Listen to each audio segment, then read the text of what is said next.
media, televisi, radio, dia dengar macam-macam. Tapi faktanya masyarakat tidak mau membiarkan diri dia untuk diatur terlalu banyak oleh negara, oleh state. Dan kalau kita refleksikan tentang di dunia yang sekarang terjadi seperti apa disebut dengan revolusi musim semi Arab Spring itu kan juga satu kemuakan dari masyarakat terlalu lama miskin seperti di Mesir itu. Orang terlalu lama miskin, terlalu lama ditindas, terlalu lama diatur, dan orang bilang enggak lagi deh, kita capek. Dan kalau kita lihat di Mesir itu sebenarnya kan yang menggerakkan itu kan bukan ada pemimpin oposisi yang hebat. Ikhwanul Muslimin tidak, yang memimpin untuk perubahan total itu tidak, mereka ikut dalam tanda petik memanfaatkan, saya tidak bilang membonceng revolusi itu. Tapi sebenarnya menggerakkan itu adalah kaum muda melalui Twitter, melalui jaringan sosial. Mereka yang menggerakkan, mereka yang mengatakan ini negara kita udah lihat negara-negara lain lebih maju, masa kita masih terus begini, nggak bisa kita lawan ini. Jadi yang menggerakkannya itu adalah orang-orang muda. Jaringan sosial yang dahsyat itu, teknologi itu. Baru kemudian yang lain ikut di dalam memanfaatkan itu secara struktural. Ada kaum oposisi dan sebagainya. Nah sekarang ini referendum hari ini pun yang pro kontra, ada ketakutan bahwa nanti akan jadi negara otoriter Islam. Nah itu orang juga bergerak lagi. Bukan ini yang kita inginkan. Jadi maksudnya di dunia pun di mana-mana sekarang tidak mungkin lagi pemerintah itu otoriter untuk mengendalikan rakyatnya total begitu. Karena sudah ada semacam kesadaran kolektif dari masyarakatnya untuk mengatakan ini baik, ini jelek, ini nilai kami, ini bukan nilai kami. Jadi sebenarnya yang ketakutan berlebih-lebihan bahwa nanti ini ada pengaruh asing begini itu, saya itu juga diskusi yang tidak terlalu menarik. Kenapa? Yang mana dia nggak ada pengaruh asing? Sekarang tinggal kuat nggak kuat aja. You kuat atau tidak kuat? Kita bagaimana sedihnya misalnya ketika AFTA itu total sudah berlaku di Indonesia, maka orang Malaysia, orang ASEAN, orang Asia lain bisa datang ke Indonesia, sementara kita kemampuan berbahasa Inggris kita kurang. Dia lebih menguasai bahasa Inggris misalnya. Itu kita akan terasa itu nanti. Kalau kita misalnya kapal terbang, kita turun di Dubai, kita turun di Doha, kita turun di mana, kita patut sedih hati, karena sebenarnya orang-orang Arab itu yang dia pekerjakan itu orang Asia. Orang Asia itu dari mana? Dari Filipina dan dari India. Kenapa? Karena modalnya bahasa Inggris. Apa kurangnya orang Indonesia hebat-hebat? Tapi tidak disiapkan dengan baik. Kita hanya disiapkan maaf aja hanya untuk menjadi uli aja, untuk jadi TKW, TKI aja. Tapi kita nggak mempersiapkan secara profesional. Saya tahu betul di Jerman ini bagaimana mereka memerlukan kerangka semester. Banyak betul diperlukan. Tapi kita nggak bisa mensuplai itu, kita nggak mau organisasi itu dengan baik. Ya akibatnya yang terjadi ya citra kita kan. Citra kita, dulu kan bagaimana Pak Habibie roadshow ke Timur Tengah mengatakan bahwa masyarakat Indonesia sudah masuk ke dunia high tech dahsyat gitu. Waktu itu dipamerkan, waktu itu dipresentasikan, terkagum-kagum gitu orang-orang Arab itu. Setelah itu dia tanya, betul orang Indonesia bisa. Kenapa? Ya karena pembantu-pembantu kita ini orang Indonesia. Betul mereka itu sudah sampai kepada high tech. Jadi bayangkan antara perencanaan bahwa kita menjual high tech ke dunia internasional dengan apa yang kita lakukan itu nggak sinkron. Ya kan? Akhirnya saya hanya bisa mengatakan sumber daya manusia Indonesia itu spektrumnya dari Habibah hingga Habibie. Habibie bisa bikin kapal terbang, Habibah baru bisa bikin kapal selam. PMP. Itulah spektrum kualitas daripada SDM kita. Jadi kita nggak sinkron. Mungkin Pak Agus sebagai pejabat di sini merasakan betul bagaimana data kita itu tidak akurat betul. Kalau ditanya jumlah penduduk dari statistik mengatakan gitu, dari Bappenas bilang begini kan, macam-macam. Akhirnya apa? Kita kumpulin itu, kita bagi rata ya kira-kira segitu lah. Jadi kita itu sebenarnya tidak pernah mencari jalan keluar sebenarnya. Yang kita cari itu jalan tengah.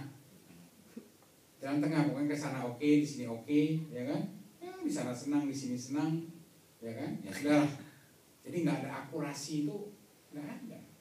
Jadi kalau Anda bicara tentang akurasi di Indonesia itu, Anda bisa frustasi. Setiap departemen beda-beda. di depan di kedutaan ini bingung sekali kan. Angka statistik yang dikasih Departemen Perdagangan beda dengan Departemen Industri. Kalau ditanya ini, ya akhirnya orang-orang sini berimprovisasi lah. Kira-kira siapa yang tanya, ya mau ini ya itu aja kita kasih sama dia. Kita nggak kasih yang lain-lain, nanti dia bingung gitu.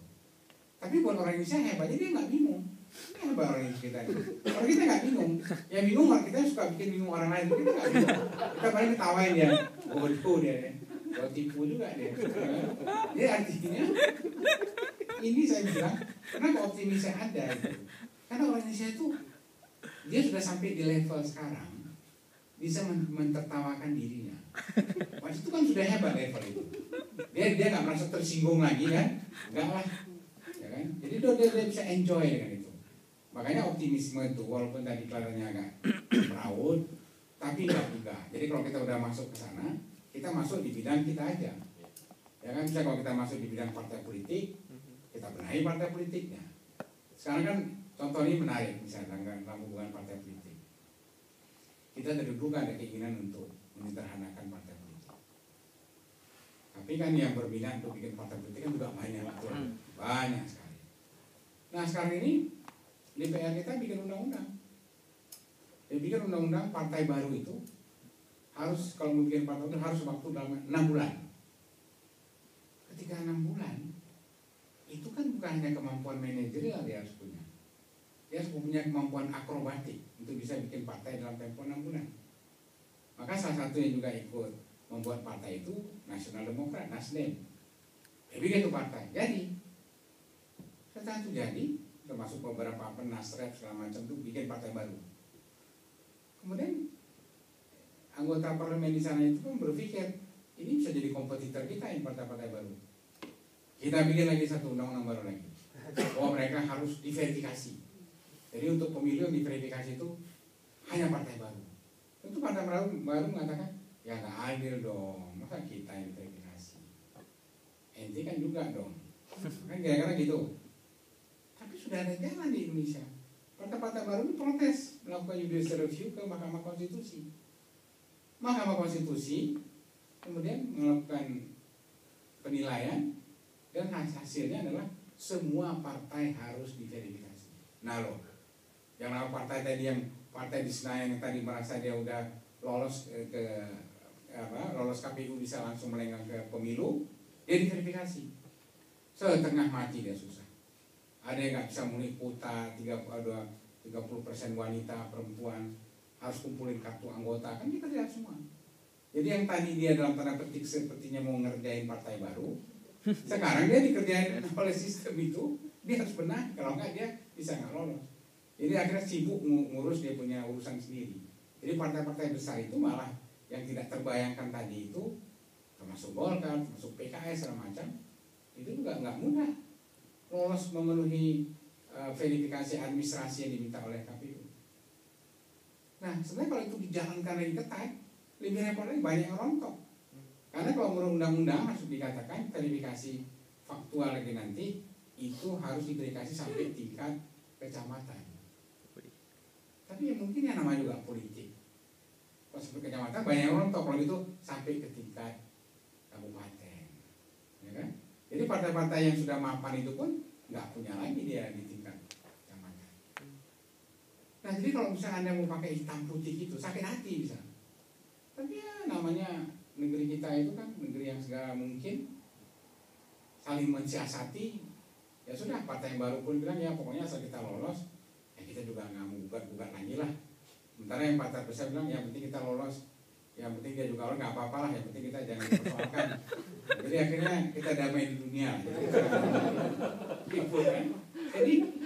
Jadi ini menarik maksudnya itu, beda politik itu menarik, ya kan? Nah sekarang nanti kan bicara lagi tentang siapa yang direkrut dan sebagainya. Ini menarik. Ini pemilu 2014 ini menentukan. Karena menentukan di sini kan banyak figur-figur yang baru yang muncul. Misalnya seperti Pak JK, Pak Yusuf Kala. Beliau itu kan sebenarnya tadi bisa melenggang dari Golkar. Tapi Golkar sudah mengunci dengan Abu Rizal Bakri. Nah, sehingga beliau harus cari kendaraan politik yang lain. Nah, kemudian ada keinginan katanya nanti PDIP akan meminang beliau jadi orang kedua. Nah, kemudian masih dalam wacana lagi. Tapi PDIP apakah masih mega? Nah, ini kan semua. Kapan muncul orang muda? Nah, ini yang menarik. Orang muda yang cerdas di Indonesia itu banyak sudah. Tapi mereka nggak punya kendaraan politik. Jadi kalau partai-partai besar itu termasuk partai baru nggak kasih mereka arena untuk menjadi calon, dia akan jadi buih aja itu. Akan jadi buih, nggak jadi apa-apa. Jadi kembali ke orang-orang itu. Nah sekarang ada keinginan kuat di internal partai-partai besar untuk mengatakan ya kita mesti agak realistik juga lah. Kasihlah kesempatan orang-orang muda ini. Tapi orang muda yang hanya di luar sistem itu juga nggak mudah dipinang. Istilahnya enak aja dia kan nggak berkeringat. Oh itu bahasa itu berkeringat. Jadi orang mesti masuk partai itu harus berkeringat, nah, baru dia dapat panggung. Kalau enggak tidak dikasih. Nah, tapi proses ini pun saya pikir nanti akan ada format, ada kombinasi lah antara kombinasi yang senior dengan orang muda. Karena orang pun akhirnya merasakan bahwa masa formulanya L4. Lo lagi. Jadi orang udah mulai bosan juga. Tapi untuk merekrut yang muda ini gimana gitu? Ya, sementara ada yang lebih sinis lagi mengatakan, ya ngapain kita orang muda kalau dikasih, tapi akhirnya jadinya seperti Anas. Jadinya seperti Andi Malarangeng, jadinya disebut orang-orang muda yang bermasalah itu disebut apa orang muda seperti itu. Nah itu kan itu sebenarnya itu juga nggak boleh hanya argumentasi itu kan juga masih banyak orang muda yang punya reputasi semula seperti Anies Baswedan, ya. Omar Rahman termasuk calon yang saya pikir enggak itu yang paling siap. Karena konon kabarnya dari yang saya baca, bukan dari saya sumbernya, itu sudah siap dengan anggota kabinetnya. Nah, ini untuk Menteri BUMN, konon kabarnya itu adalah Julia Perez yang dipres oleh DPR, ya kan? Kemudian Tungkul juga ikut, Menteri Perikanan. Jadi ada Menteri BUMN, kemudian juga Menteri Pertahanan itu Meriam Belina. Jadi pokoknya artinya apa? Sense of humor Indonesia itu kan hebat. Saya ketika dilemparkan isu mengenai pilihlah orang yang seiman. Ya, kemudian ada ya kita kan punya kawan banyak. Kita punya kawan yang pro Foke, Fujimowo, ada juga yang ingin supaya Jokowi. Bilang, "Ya di mana nih? Kok jadi kita jadi begini, kita jadi terpuruk, kok jadi isunya SARA." Saya bilang nggak SARA itu. Kok suruh pilih itu, kenapa? Ya tinggal ada memanfaatkan aja. Kalau Jokowi cerdik, dia akan bilang, sudahlah yang orang Islam pilih Jokowi, yang non Islam pilih Ahok. Gimana SARA? Jadi ini cara pandang gitu kan. Cara pandang, ini kan emosional. Nggak ada yang salah nih ngomong ayam. Bisa bilang betul, bisa bilang seiman. Hanya Anda harus cerdik cara memaknainya. Ya kalau kan Jokowi orang Islam. Orang Islam pilih Jokowi dong. Kalau non Islam terus pilih Jokowi, ya pilih aku. Jadi maksudnya cara pandang kita. Makanya kata orang-orang di Medan itu, ini satu pemandangan dua perasaan. Ini satu pemandangan dua perasaan itu orang yang biasa di Bali dia minum sarsaparilla. Sarsaparilla itu warnanya agak gelap. Rasanya sarsaparilla. Itu Fanta Green. Sampai di Medan dia ingin lagi minum itu sarsaparilla. Dia bilang, "Oke, aku mau itu." Di Medan orang itu semua dipanggil Toki. Karena kebanyakan orang Tionghoa, orang Cina. Jadi oke aku mau itu. Habis itu dia minum. Kok juga minum lah? Enggak. Nah itu dia minum. Ini berbeda sekali dengan keadaan di Bali. Di Medan ini satu pemandangan dua perasaan. Nah, ditanya sama temennya yang orang Melayu, "Bang, apa ya abang bilang itu? Aku tak paham bang." "Ah kok nggak paham melulu," dia bilang. Di Bali ini rasanya adalah rasa sarsaparilla, sampai di Medan rasa kecap. Jadi satu pemandangan, jadi warnanya gelap, tapi lain rasanya. Satu pemandangan dua perasaan. Nah kalau bahasa keren itu kan perception, persepsi. Jadi cara pandang orang, Anda lihat dari segi pandang mana gitu kan. Jadi yang cepat-cepat menghakimi orang, ya mesti lihat dari pandangan mana gitu.